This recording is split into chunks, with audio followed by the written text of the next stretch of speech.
Hey guys, back for another week. Want to just quickly point out this is another one of those wonderful homes that we visited when we're out on tours. All kinds of outdoor tropical feel here in Florida this time of year. And there's something else that happens this time of year that you would never guess. And now I'm going to show you what happens when you go from AC to the heat. Oh yeah, see those glasses? All fogged up. And you try to see through them, and yeah, same thing. All fogged up, inside and out. Can't really use them, so this is Florida hot. When you are steamed up as soon as you step out the door.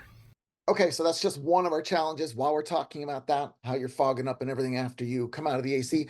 I want to remind you the AC in these restaurants and in these businesses and retail locations, you come in from outside when it's 90 degrees, you're going to freeze inside these places. So you might think it's silly. I recommend carrying some kind of a light jacket, sweatshirt, something like that in your vehicle. So should you go to a place that you walk in and you really feel uncomfortable, go back out, grab it. It's worth the extra time to do so, just so you can be comfortable while you're there.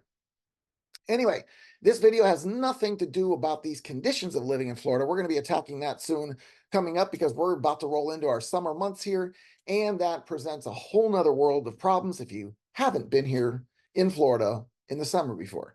But what we're going to specifically try to focus on is what's going on in the housing market, how it's going to affect you if you're one of those people that's looking for a home, who you're going to be competing against, and all the other wonderful challenges amid buying a home in Florida, specifically Cape Coral or Fort Myers, Florida. So the media was saying not too long ago, so I guess it was back in March, they were reporting there was over 4,000 units listed for sale in Cape Coral. And for the life of me, I can't find them. I was in the MLS. The numbers I'm finding are like 28, 22 listings for single family homes, and it goes up to 3252 if you include all the units. That's everything. That's manufactured all. But funny thing is, Cape Coral doesn't allow manufactured housing. So we don't have trailers. We don't have any of that stuff here in the Cape. They don't allow it. So those numbers aren't jiving. And this is where, I tell you all the time, media is very difficult to really trust how much is accurate and how much isn't. And once again, as I've always said, just because there's 3,000 listings doesn't mean it's for you. That's not 4,000 listings you get to choose from. That's in totality. And we're even finding that's not true. The other interesting thing is that if you look at the numbers on a daily basis or a weekly basis, we still have nearly twice as many homes coming off the market as coming on the market. And when I'm saying coming off the market, it's specifically sold, meaning it's closed, new owner, or pending. That means it's waiting for its new owner. Twice as many as the new listings going on. That might not seem like a lot of transactions, and it's probably a little bit lower than what we're used to, but the point remains. If twice as many leave that come on, is that number going to really increase? No, it's going to decrease, isn't it? That's why we're not finding 4,000. If this happens every single day or every single week, and that was March, they reported that. That's why we're in the 3,000s for all homes and in the 2,000s for single family homes. That's just the trend that where we're going. There's another trend coming up, and you're not going to believe what's happening with investors and what they're doing now in Florida. Okay, so before we get to what the investors are doing, I want to talk specifically about a local seller. They have their home on the market, and they call me just to kind of pick my brain, try to figure out what's going on. What's this market look like? What is the challenges that a seller has to face, and how things might be able to be done differently. Now, again, I don't have a crystal ball. I can't tell you what the market's going to do. And I will tell any single person that asks me that question, Craig, what do you think the market's going to do? Craig, what do you think I should do? I really don't know. I mean, I can speak from where I would do it if it was myself, but I can't tell you where it's going and what it's going to do. Nobody can. We're all going to speculate on what that is. Is the market going to improve? Yeah, at some point it's going to improve. And that's going to be mostly driven by interest rates, most likely. And again, I don't even expect those to adjust very much further down if they adjust any further down. This is kind of our new norm. But the one thing I will tell you is that the inventory is going to fluctuate. It's going to go up and down. You can't panic if it's high. You can't panic if it's low. It's going to ebb and flow. It's like everything else. My investment manager told me before, I said, hey, Scott, should I be putting more money in the market right now? You know, is there a good time for that? And he said, yeah, now, because you can't time the market. I've said this before, you can't time the real estate market either. It's very, very difficult to do. So if you're one of those people that's sitting there waiting to see what's going to happen, keep waiting. But I'm going to tell you one person that's not waiting. That's the investors. And this isn't, in some cases, one investor. This is groups of investors. And I'm going to talk about a couple different places where this is going on. So just when you didn't, when you thought things couldn't get any worse, they're getting worse. And it's not getting worse for everyone. It's a specific individual, it's a specific part of the buyer's market that's going to change. And where that is your competition of the investors isn't going away. I've reported about the Cove on 47th, and I've reported about the Bimini Basin numerous times. They are down in the Cape Coral, Florida area, they are downtown area of Cape Coral is where they're located, and they're going to be one of the few walkable places in Cape Coral. Now, Cape Coral is noted as being the third worst place in Florida for you to commute. And they're talking time-wise. They're saying in most cases, it's almost an hour to commute to different places. It's not so much that. It's that you need a car, you need wheels, you need to have a good pair of running shoes or something like that to get around the area. We don't have a lot of public transportation and hence very little walkability. That's why places like the Cove on 47th and Bimini Basin are major, major additions to that area. They're going to be 4 and 5 stories tall. They're going to have restaurants and shops. There's parking garages. There's a rooftop bar. There's gonna be all kinds of lifestyle things there. They're gonna have, it's pet friendly, and they're gonna have a pet wash station and all that stuff. So pretty cool stuff going on. Problem is, they're all for rent. You can't buy it. I was thinking, man, that would be a great investment. Buy something down there. Walkability is number one down there. It'd be a great spot to put your money, wouldn't it? Except the investors won't let you. They're keeping it for themselves. Well, I'm going to tell you something that's happening in Central Florida. If you thought that was bad, they're now building whole communities of single family homes for rent only. That's right. You can't buy it. So if you thought we had a housing shortage in certain areas of the country, and this is the new way they're going to do things, if you don't own a home soon, you may not own a home. It looks like these investment firms and investors as a whole want to kind of stranglehold the housing market.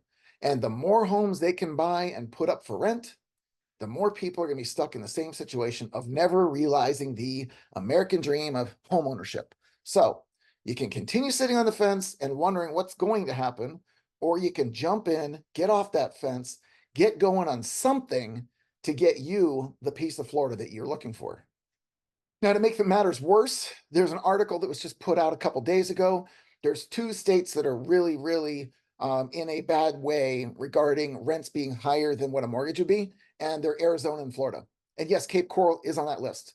So there's about $107 difference per month on that number. So it's not a huge difference between renting and buying. However, you're still paying more to rent. And renting as it is doesn't go towards anything, right? You're not building equity, you're not putting money away, you're not allowing any growth anywhere. All you're doing is paying off the landlord's mortgage. So, being that rent is more expensive than buying here, and being that you still need somewhere to live, and being that all these investors are coming to take up the properties, what do you think is the play here? I mean, I told you just the other day how Rick and Joy had to basically compete against an investor. And thank God we were able to do it before the investor got into town because they secured the home. They're going to close in a couple weeks here. But if that didn't happen, that investor would have that home too.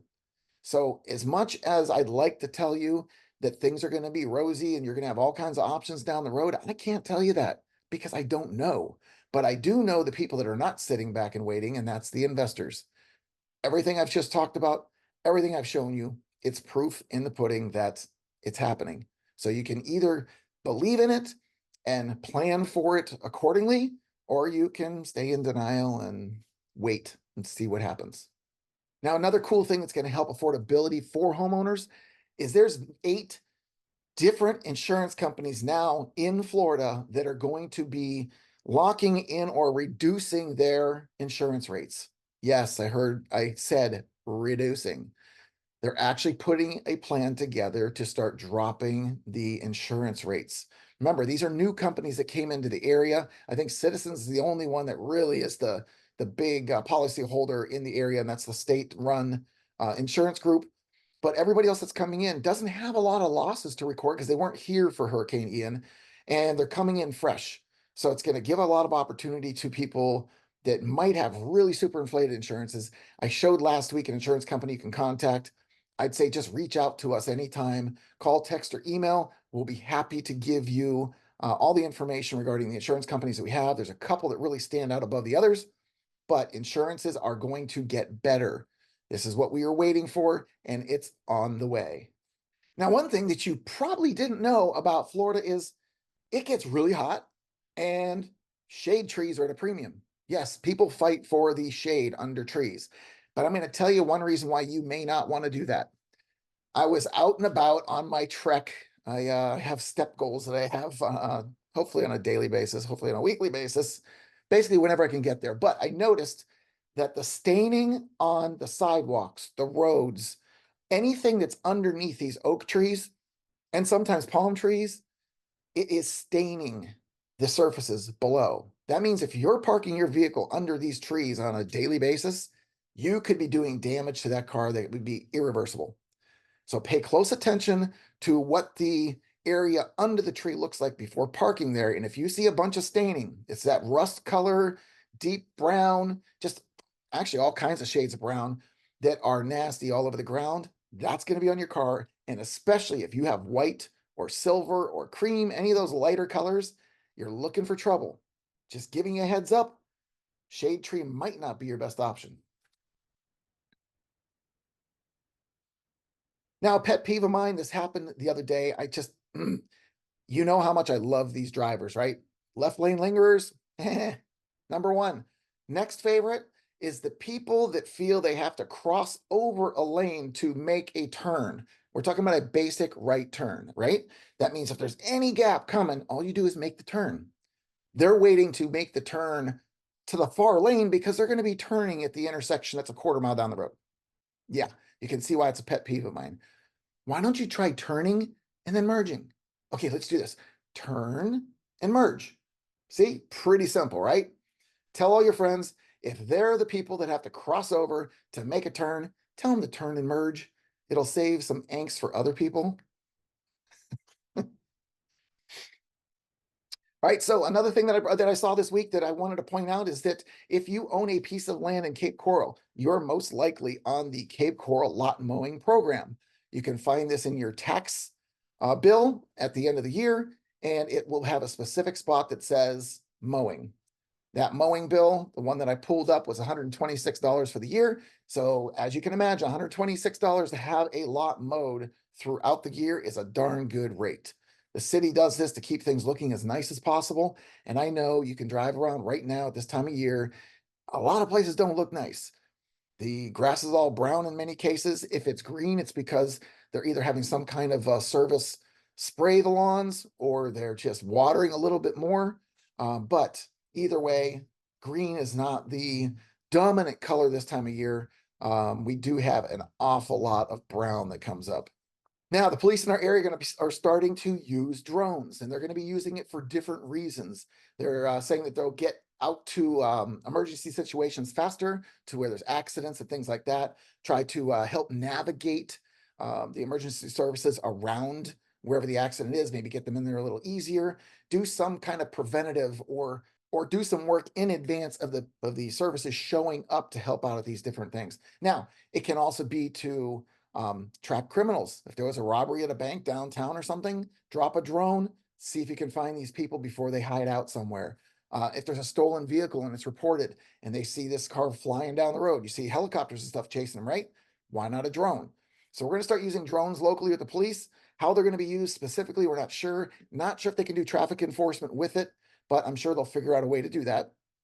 So keep in mind, drones will be coming to our police force here in the area. So if you are already a leadfoot, like some other people that I might know, could be something that would encourage you to slow down just in case. Now, this next thing is twofold. The Florida State flower is out and abundant. Yeah, that's the construction barrels. You'll see them everywhere. Construction is rampant. And the best thing is, they choose the worst times possible to do the construction. I was on the road last week going into Fort Myers, 3 lanes of traffic squished down to 2, and it was on a Saturday about midday. What the hell? People are out and about on the weekend. Why would you do construction during the day on a weekend when all the people are on the road? Again, maybe not the best thinking in advance, but this is what happens. So be prepared. The orange barrels will be out and they'll be out in force. Another big piece of news this week is they are literally spending $25 million to put a pedestrian track on the bridge, the Edison Bridge, downtown Fort Myers to North Fort Myers. They're shutting the bridge down for 10 weeks. That was a state call. The local government had nothing to do with it. Department of Transportation decides that. They decided they'd rather shut it down for 10 weeks and get it done all at once versus shutting it down sporadically here and there for 18 months. I get that. It makes sense. But for a pedestrian track, for a sidewalk basically going on the side of the bridge, how many people even cross this bridge anyway, either walking or bicycling? It's such a rarity. And to spend $25 million doing it on a bridge that is what, 60 years old? Maybe there was a better way to spend the money. Regardless, it's happening. We're also going to be giving a $25 million grant towards the utility connections for the upcoming areas that are going to be affected. How it's going to be disseminated at this point, we're not quite sure. I heard something to the tune of $1,700 per household, but I'm not sure if that's going to happen. I don't know that it's going to make that big of a difference because once again, if you remember, the assessment amounts are now somewhere in the high 30,000 range. Yes, it's amortized over 20 to 30 years, but it's still a large nut to cover and it still needs to be paid. Something that's kind of cool is happening. After 20 years, Port Phoenix Marina in North Fort Myers is reopening, and it's going to be a fully functional marina with its own little shop, gassing stations, and the Dixie Fish House is going to be at this location. So if you're somebody that lives in one of these neighborhoods, or if you're somebody that has a home for sale in one of these neighborhoods, this could be the perfect perk to help get that property sold. And I happen to know of one. So if you're interested in living in a neighborhood that's a walk away from the restaurant and the marina, go ahead, hit me up again, call, text, email. We'll get you all the details that you need because it could be your next Florida home. By the way, it's golf access with a pool. Now, back on the weather and how hot it is and all those things that could be affected by the weather here, I do want to hit on one thing. We went to Top Golf the other day. My son loves to golf. He's a baseball player, but he's a natural at golf. About 200 yards straight down the middle on his drive. So I've got a lot of work to do to even try to catch up to him. But the point that I want to bring up to you is Top Golf, yes, much of it is air conditioned, the inside part, but not the part where you're out playing. This is outdoors. They've got fans. They might have some things, some misters and things like that blowing around, but it's god awful hot. We're not even in the humid time yet. And we were there the other day. Yes, it was probably around 2:30, 3 o'clock in the afternoon. So we probably could have picked a better time to do it. But you know, teenagers, when they want something, they want it now. So we toughed it out and we might have sweat a little bit more than we wanted to. And again, this is when the humidity is at 65, 70%. And when it gets to 90 and 100% in the summertime, you might want to think twice about this venue, or at least wait for the latter part of the day or start earlier in the day just to get the coolest temperatures. But it's going to be warm. It's still going to be crowded. They do have cold drinks, but the other thing we noted is that the condensation on the glass will come down on the table. The glass will slide right off the table. It happened to my son. This glass broke, drink everywhere. Yes. Thankfully, nobody was hurt in the incident, but it's a reality. Condensation will build up very easily in those conditions.